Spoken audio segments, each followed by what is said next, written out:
So welcome to this class on doing asana, yoga postures for grounding and to get the flow of downward energy, for elimination, for, like letting go and being stable in your body and mind. So, first, seated in a comfortable position. You can be sitting on a chair or on the ground, as I am. And we're first going to check in with our breathing. So what you can do is take your hands and place them at the base of your ribs.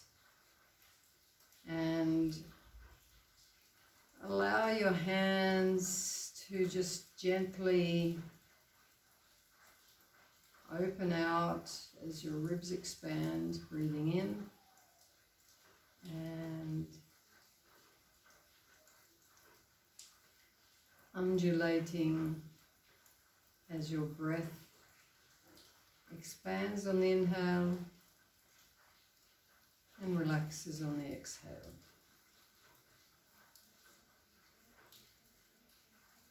So it's not a matter of doing deep breathing here, just normal, natural breathing, getting into a nice pattern of smooth, even, quiet breathing, and just feeling how your diaphragm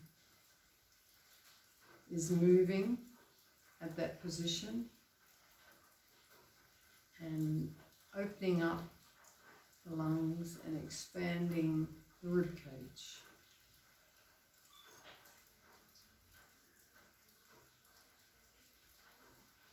You can even let it come down into your belly as you open up your diaphragm, dropping down into the belly so that your lungs are filling nicely from top to bottom.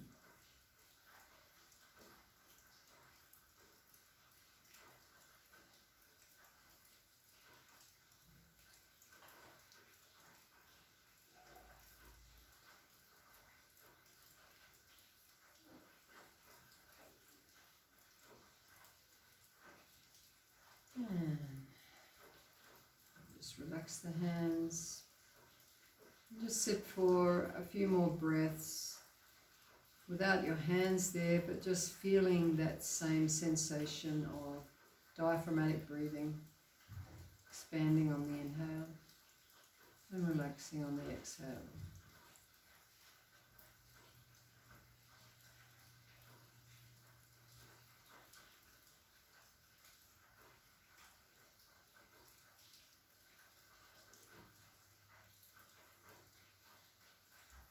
Now, just to warm up the spine, I like to move it in 3 directions. So the first one is curving the back and rolling the wrists in like this and doing like a yawn, a contraction stretch. And then in the other direction. And again.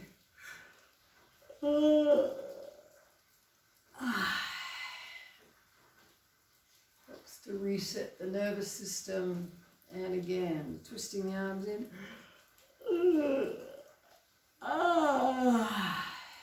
and relax.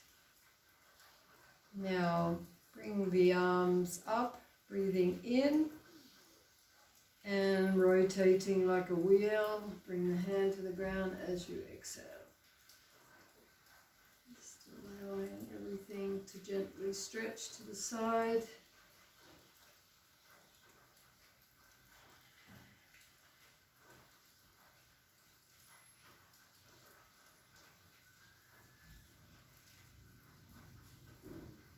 Now on the exhale, twisting, bring your hand to your knee and allowing your spine to rotate.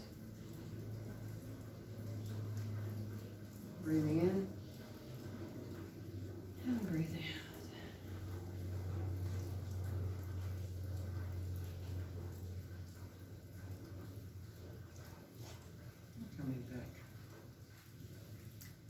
So I like to do toe tapping. It's a nice way to activate the legs and ground your energy down into the lower part of your legs. And you can either sit or lie down. Lying down is actually more comfortable, but I'll do it sitting just to give you a better view. So you want to have your feet far enough apart that when you come in, your toes will hit, your big toes, or the side of the ball of the toe. And when you come to the side, your feet will come close to touching the ground or touching the ground. So when you do this movement, you see that your legs are rotating right up to the hip. You can keep adjusting the position of your feet so that you're getting the right distance. Mine is sliding a bit on this floor. And just get into a comfortable position and a comfortable rhythm. And we just do this for a minute and then take a rest. And you can do this up to 5 minutes, which I won't do here. I'm just demonstrating the exercise.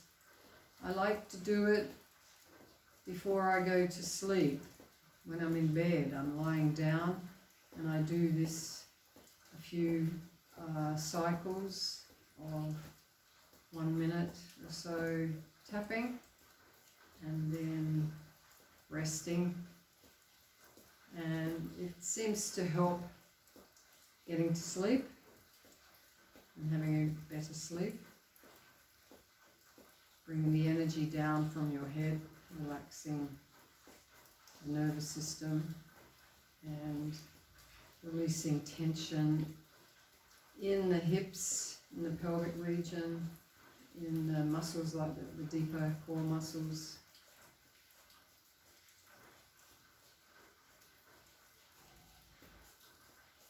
So you can keep going until you actually feel too tired or some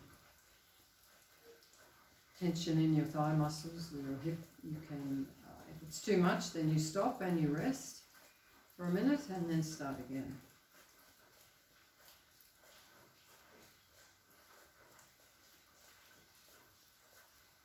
I've been doing this for a while now, and in the beginning it was very hard. And I think it has worked to relax some of these tensions in the pelvic region, around the hip joint. And then just let it swing out. And just put your awareness down to your legs. What are you feeling? Flow of energy or any pain anywhere? Just tension. Just put your awareness there and breathe into it.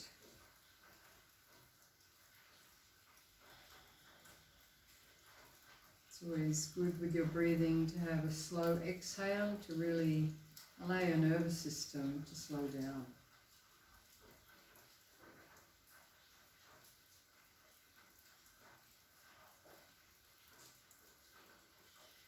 And then the next asana is Apanasana, which is to really activate that downward flow of energy and help with elimination and energetic, and also through the digestive system to help with elimination. So for that you lie on your back and bend your knees. Bending your knees, breathing in, and as you breathe out, bring your hands to your knees and pull in. Exhale, exhale. Then inhale, release. Exhale, pulling into the chest.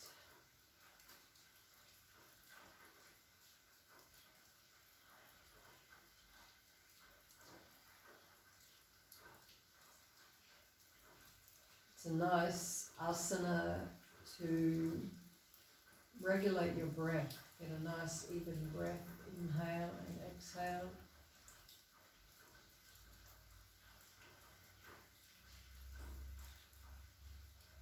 A little bit of pressure as you're pulling in on your abdomen to get things moving, particularly if it's morning and you haven't had a bowel movement. This can help to get the energies flowing.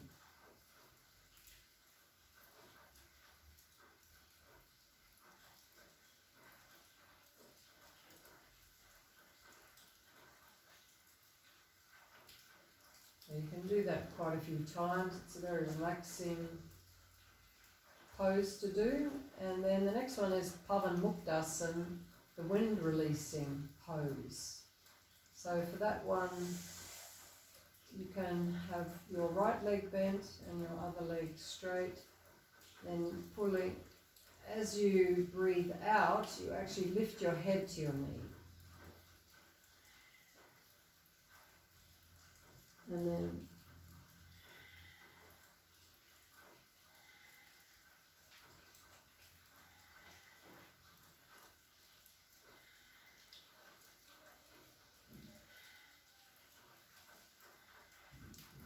relax.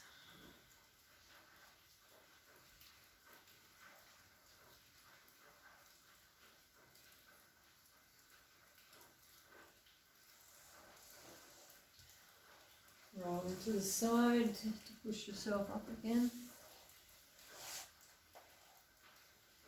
So I want to do one more very beneficial pose that people perhaps, if they're starting with yoga stretching, have some difficulty with, but it's to do a squat. And this in yoga is called mal-asana, and mal means excreta or toxins or waste products. It seems to be translated in modern yoga circles as garland because they read it as mala, mala being this sacred rosary. And this is not mala asana, this is mal asana, and mal is the opposite. It's the waste products, is what we don't want, but we do need to make sure that it's all working as it should. So, one way to do it is to bring yourself from sitting position into a squat. And Malasana has your hands out like this because that's like a balancing position so that you don't fall back. So this gives you the ability to keep your weight forward. You can also sit with your hands in prayer pose, and as you breathe in and out, give yourself a little bit of hip opening. Just in a way to occupy yourself while you're squatting, because the main purpose here is to get this position where you're off the ground here and you're sitting in a comfortable position. And in India and Asian countries, people can sit on their feet for hours and actually do work like sweeping the patio or the driveway, walking along as they're sweeping like this. So they're very practiced at it, and it does take some practice, obviously, because you have to be able, your Achilles tendon has to be loose enough that you can sit like this, and yes, also in the hip joints and the knees. So if you don't have the ability, then you start with what you can do, which is to prop yourself up at the back, prop yourself up under the feet, and get yourself in an interim position with some blocks and pillows and blankets rolled up, or whatever you need to do to get started with it. So I've been in India for a while now, and this is the position you use for moving your bowels. So that's why it's called Malasana, because you actually squat over the Indian toilet in this position. And so without this position, you're in trouble if you travel in places like India. So it's very beneficial. It's one of those must-have poses. So if you're able to do it, another way is to come down from standing position.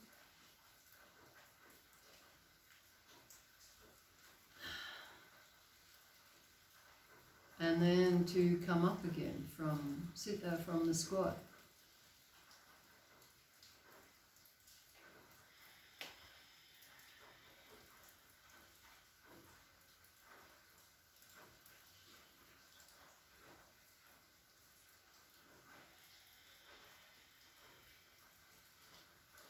And when, in the beginning you might need to have your feet apart, your knees apart, everything apart, and something to balance or hold on to even.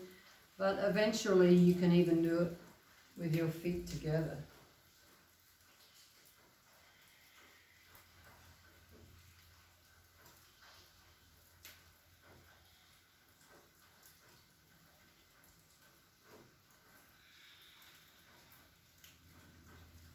So that's Malasana, very important for activating everything from here down.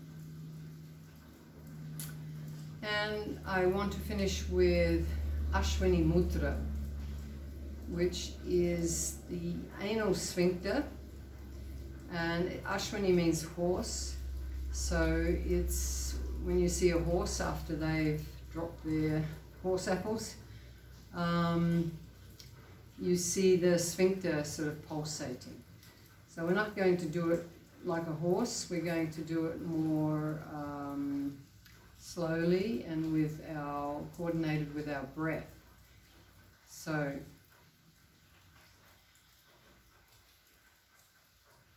going to do it this way with the breath. It's a little bit counterintuitive, but it gets you into more of a contraction. So I'm going to do it that you breathe in and open up that sphincter, and as you breathe out, you're contracting and breathing out, sort of the energy is going down to tighten the anus, and then breathing in and release, and breathe out.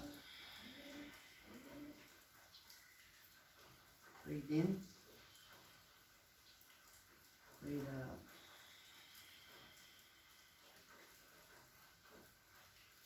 Breathe in, breathe out.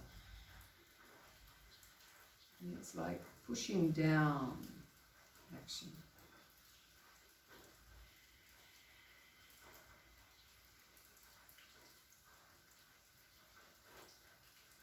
Contracting and allowing the breath to hold it down.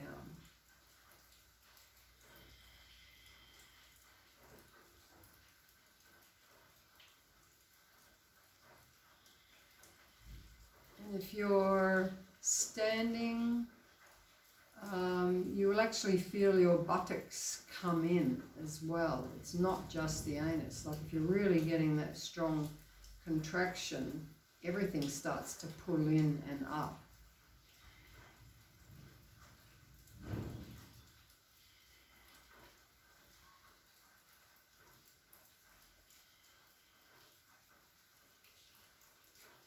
So, and take a break, and then you can do another cycle again. And this just really helps you to ground down your energies, and also to activate muscles that you tend to forget about, that do help with the whole elimination process. And connecting it with the breath, of course, is helping the flow of energy in your whole system. So I hope that little sequence there helps you to find that sense of grounding and balance in your whole system. And we really need to do things these days to help regulate our nervous system to ground down our energies again and feel like we're connected to the earth. And the best thing to do after you've done your morning practice inside is to go outside, face the rising sun, feet on the ground, barefoot on the earth, and say thank you for another beautiful day, and go and hug a tree and say thank you to nature, that you have this human life and that you're here on the earth and that you can enjoy with your five senses, and be grateful for what you have, for the gifts that nature offers and that you came with, and do your duty and share your gifts and be happy in the world, and know that you are not the body, you are more than that, you are the ground, the eternal grounded being. That is your essential nature. But first we have to embody our energies into this physical manifestation and do our actions here in the right way, and slowly purify and balance our systems through gratitude and contentment and service and devotion, and all will open up in time. So we try not to force anything too quickly. First thing is to get that solid foundation and a good base in your life so that you have a stable mind and a strong body.